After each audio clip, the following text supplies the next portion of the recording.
กราบสบายดีทุกคนมื้อนี้เฮากะมาเป็นแม่ครัวในงานวันเกิดของสาวหลานน้อยเนาะสาวเกาหลีเกาใจของเฮาคูฮูคุซี่หั่นแหละคุซี่ นี่เฮากะเตรียมเครื่องเฮาเฮ็ดมาโดนเติบแล้วนี่ใกล้สิแล้วแหละก็มีผู้สวยหลายคนเด้นี่พ่อครัวเนี่ยสบายดีฝากซ่องสวัสดีพี่น้องช่องสุดิกา SD เด้อ ฝากติดตามผลงานเพิ่นเด้อ วันนี้มาเป็นพ่อครัว จากหนังห้องสู่พ่อครัว ปกติเป็นพ่อ จากปกติเป็นพ่อลูกอ่อน เอ๊ะ อันนี้สัตว์ซีอิ๊วsorry เอาแล้ว คือได้เนาะเรียนจะขายจริงๆคือพอครัวสิบ กินบนเนี่ย เสียบตูดไก่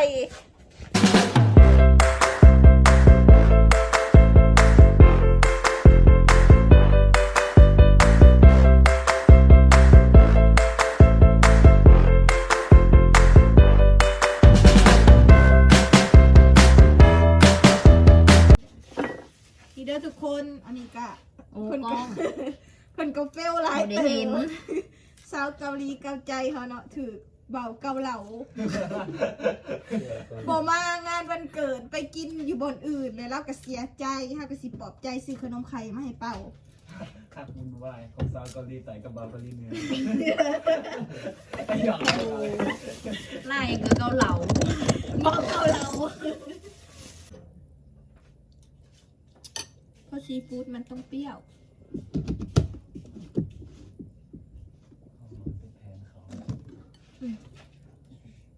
ใส่หน่อยแต่ทั้งโล2,000ใส่ไงกับพี่มาซิมซิทุกคน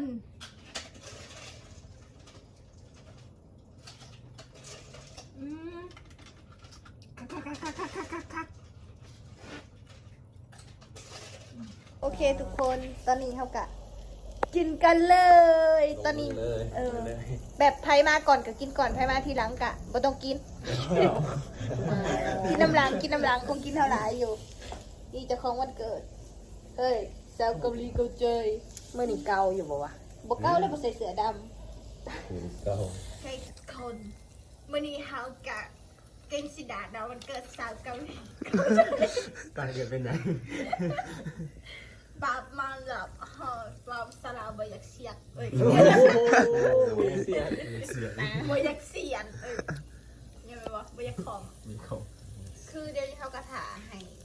ไฟมันแบบห่อนแห้งๆเนาะหมูบุสุกจะเถื่อพวกสิมาน้ำลังเขากับภาวนาว่า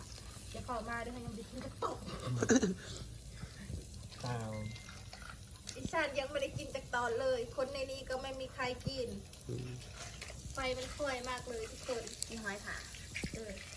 ดีมาเบิ่งหอยกับกี้ใหญ่นะทุกคน เปล่าไม่ใช่ นี่หอยกับ หอยอะ กี้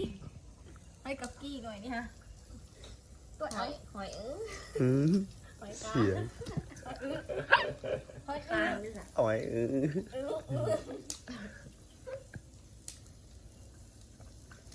น้ำทอมบะแมน ปักปี ปีค่ะพากันกินก่อนเดิมเพราะว่าตะกล้องกะยาคนเบานี่กะยาคือกันพาสิทายแบบไวๆบุบแบบบ่ว่าอะไร ลวก พอไป let's go คนตอนนี้ก็หอดยามเลิกงามยามดีเนาะที่สิเป่าเค้ก โลนมันก็หนุน เดินบางเถื่ออาจมีแนวเซอร์ไพรส์ในเค้กได้ยินว่าเป็นใบเขียว ใบไม้หรือใบทอง ๆเต้าใบกระท่อม ใบเขียว เต้าใบกระท่อม ใบกระไฟ ไฟเลย เดี๋ยวเจ้ามีสไปด้วยไฟเกี่ยว ว้าวป้าดึงอันนี้ขึ้นมาแบบมีแต่เงิน แม่นสวอ ไปหาเลยกี่ แป้ง Are you ready ไปดูกันเลยจะโลโอเอะ Happy birthday to you อันนี้ใหม่อันนี้ birthday to you Happy birthday Happy birthday Happy birthday to you Happy birthday to you Happy Happy birthday to you Happy birthday Happy birthday Happy birthday to you อธิษฐานในย้ำมึงเอาเด้อพี่น้องเลย หอมแก้มมานึ่งใครนะหมดเป่าได้ถือว่าได้ได้ เขียน มา หอมแก้มมานึ่ง เทียนหลาย หอมแก้มมานึ่งไหม เอามายังเห็นสดเด็ดสดเด็ดฮะ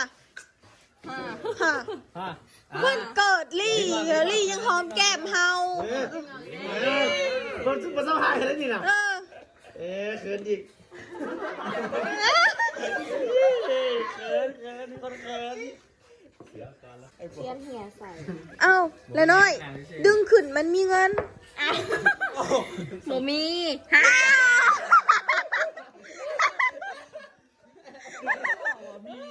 นึกขึ้นมาเลยมันสี่ ก็ไปอ้ายมามีแต่เมย์ในจินตนาการอยู่คนเดียวโมเมนต์เลยเมย์ผมหยิบอยู่ มันต้องมียังดึง หมูมีคนเขียนโบ ลองปาดเบิ่งบางเถื่อมี 14 Pro Max อยู่ในนี่ บางเถื่อมี Galaxy ไฟฉาย หรือว่าต้องปาดก่อนที่อาจจะอยู่ข้างใน ลองเบิ่งอ่ะ เออ คำบ่ได้ได้จ้ะฟิว ก็บ่ได้ ไปนี่ โอ้บริโภคไม่รู้ละเดี๋ยวจะประมวลผลเพลงได้ยังไง มาเลยหน่อยแท็กคู่คิดในใจคิดดิสู้ได้ไงดีวะ ใช้คู่ก่อน รับตัวนี้เด้อ เกียรติบริขึ้น 1 2 3ใส่หมวกคือของแกมานึ่งของแกมานึ่งใส่อันทำเป็นข้อคือคุณสลาย ยับเข้าไปยับเข้าไป เดี๋ยวอันนี้วิดีโอแล้วมันดิแต่ มา กูเด้ที่ขายหูทางหู เอาไปสิให้ ตั้งเวลาไว้เนาะ ตั้งไว้กลับมาเกียร์หรอวะกลับมาดิ เจ้าคิดว่าหยังอยู่ในกล่อง ขนมมีกล่อง มันเป็นของยังซีบ นี่เวลาศึกษา ของยา ทั้งกินได้ทั้งใส่ได้ แต้ว แบบว่ากินแล้วก็หย่ำบ่ได้ได้แต่อม ขนมเหรอครับ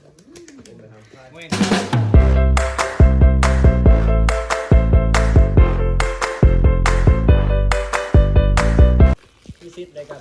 ตุ้มน้ำแทน กินแล้วแบบมันกินแล้วรู้สึกหืน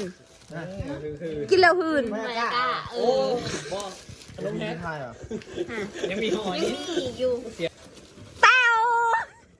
เป็นกล่องสั่งหนึ่ง แต้ว ปฏิบัติเอาเราเนมเต็มพูดซ้ำว่าได้กล่องช่องทาง สั่งหนึ่ง กี่ขานหอ โบ๊ะป้า แต้ว โอ้ย กินแล้วนี่มันคืน มันหืนแล้วมันคืนขึ้นตาเลยนี่ค่ะ คอยล้างด้วย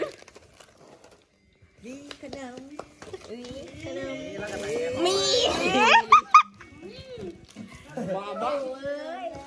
สูตรไหนไม่รู้ นี่อย่างอันนี้นะ เอาคอลลาเจนบำรุงผิวของพิมพ์รีพายค่ะ แบ่งให้กิน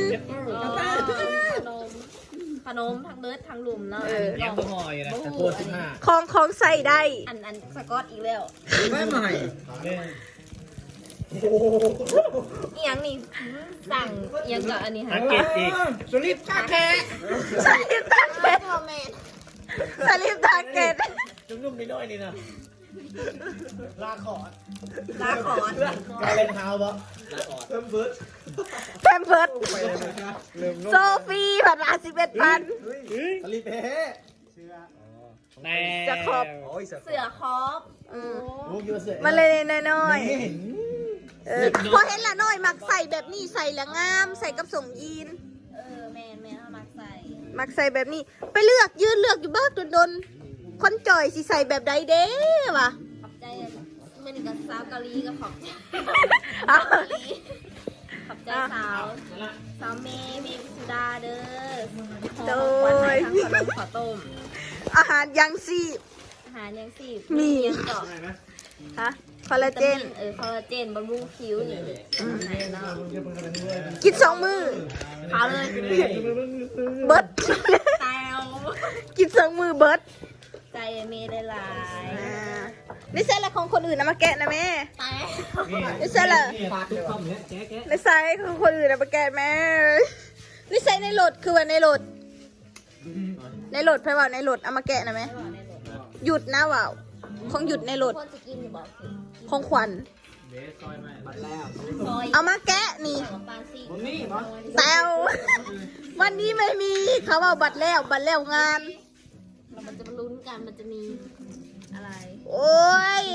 ยังบ่ท่อยังบ่ท่ออยู่เลย อ่ะอย่าอะไรใช่อย่าอะไร อันนั้น อ้ายเป็นคนมีบ่มักแบบเสื้อพุ่งเสื้อไผ่ อุ้ยแตว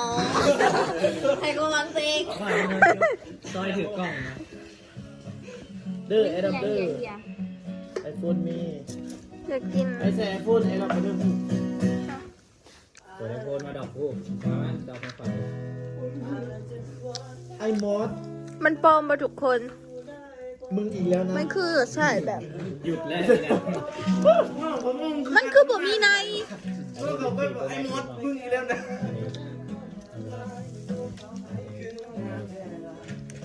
อ้าว หนึ่งกันนะทุกคนเป็นระบบยังหนา อือฮึหนูก็ไม่รู้ว่าของใคร เอาไปเถอะ หายเมียไป เอาไปให้เขาก่อน กินน้ำลังก็ได้ แบบเปิดมาเห็นเงินเลยจะกินก็ได้ฟาดขนาดนี้ มันลึกขนาดนี้แล้วเงินที่ไหน เสียบลงแล้วมันบ่มี แตว โอเคทุกคนตอนนี้เขากันฉลอง งานวันเกิดของสาวเกาหลีเกาใจเป็นทีเรียบร้อยเนาะและกะ นับหนึ่ง แม่แล้ววันนี้เขาก็สีได้ถึงเวลาอำลาพาจากกันเนาะไปหาเนาะ2 โมงนั่งจนขามมือขามวันเลยทางนี้ก็ยังปิ้งอยู่ เขาพากันแหนแล้วก็สิพากันกลับเนาะบายบายเด้อคลิปนี้ก็สิขอจบไปเพียงเท่านี้เด้อทุกคนบายบาย เชื่อแก บายบายโดนๆเด้อเพื่อตัด